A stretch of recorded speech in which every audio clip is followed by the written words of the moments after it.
Now those of you who will know it, is that it's set against one of the biggest piss-ups in the Athenian calendar. And all of these guys come together, and they all sit, and they all get drunk, and they all talk about love. Now the highlight of that book, and a lesser author would have made it the highlight, was the moment that Socrates makes this beautiful, impassioned speech about how love of a boy, because this was ancient Greece, should inspire you through their beauty to morality and to a journey to heaven. It's a fine piece of writing. But it is Plato's genius that is not the highlight of the book. Because just at that moment, the winds of fate bring someone in. The bad boy of Athenian history. Their greatest statesman, warrior and traitor. Erstwhile lover of Socrates, Alcibiades. And Alcibiades is asked to give a speech about love.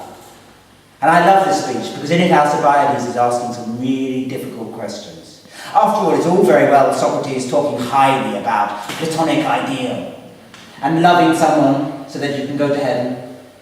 But what does it feel like to be loved in that way? Is their freedom just your slavery? Again, I actually think that's a difficult question.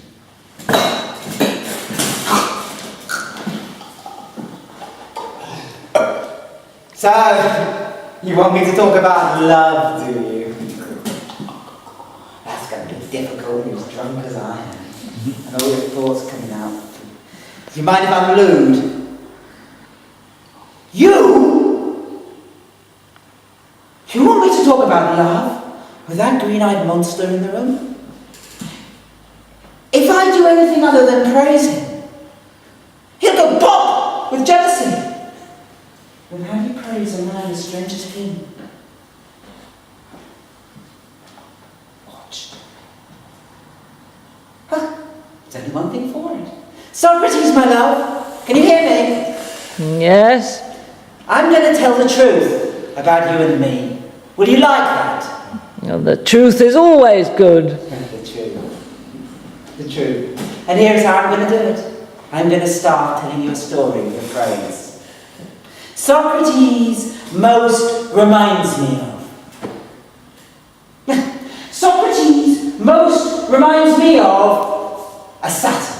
Look at him, with his swollen belly and his big nose and his bandy legs. Every inch the satyr. But he reminds me of the satyrs as well, in some other way. Do you remember? It was Marius who taught the divine Apollo and then mortal men to play a music so sweet upon the pipes that it doesn't matter who plays it, a god or that servant girl. Hearing it, you can desire for nothing other than it. That is, and will swear it is the sweetest sound that you can hear. And Socrates, he's just the same.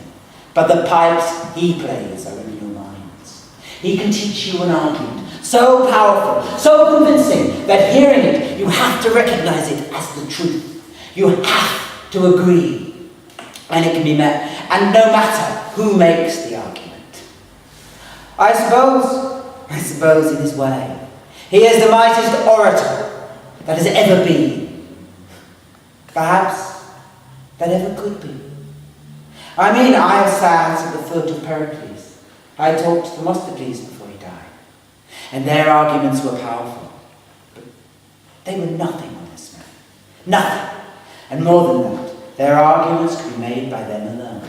But Socrates' arguments could be made by you, me, or that slave. They would have the same power to make you look at your motives, to make you question who you are, to make you wonder whether your life has been worth it to live in. So that to achieve anything of your own, in the end, all you can do is flee when that man approaches. That's what happened to me.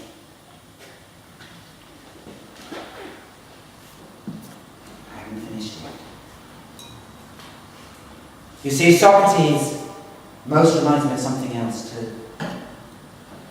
One of those caricature dolls that sculptors use, the kind that's all gross on the outside, just like him. But when you open it up, it's all gold and beautiful. And he's the same. To look at him, you'd think he was a character of a human. Son of a midwife who spends his time in the marketplace leching after the young boys. Like so many others. And yet it was never our bodies he was after. It was our minds. And when he was especially pleased with you, he would open up that chest of his and he would be flooded with a golden light. Oh, it happened to me once, and the feeling was like, oh, nothing else. I was stimulated, but I don't mind admitting, I was excited too. You see, I thought this was it. This was the come on. I was going to be Socrates' lover. But he didn't do anything. So I thought, ooh, he's shy. I like him shy. So I invited him down to the gymnasium. We wrestled together naked for hours. But nothing happened. So I invited him home, served up a dinner full of famous aphrodisiacs. But nothing happened. I dismissed the slave boys, kept him so late talking he had to spend the night on my couch. And the next morning, he got up. He went down to the marketplace, as if nothing happened. How I hated him then.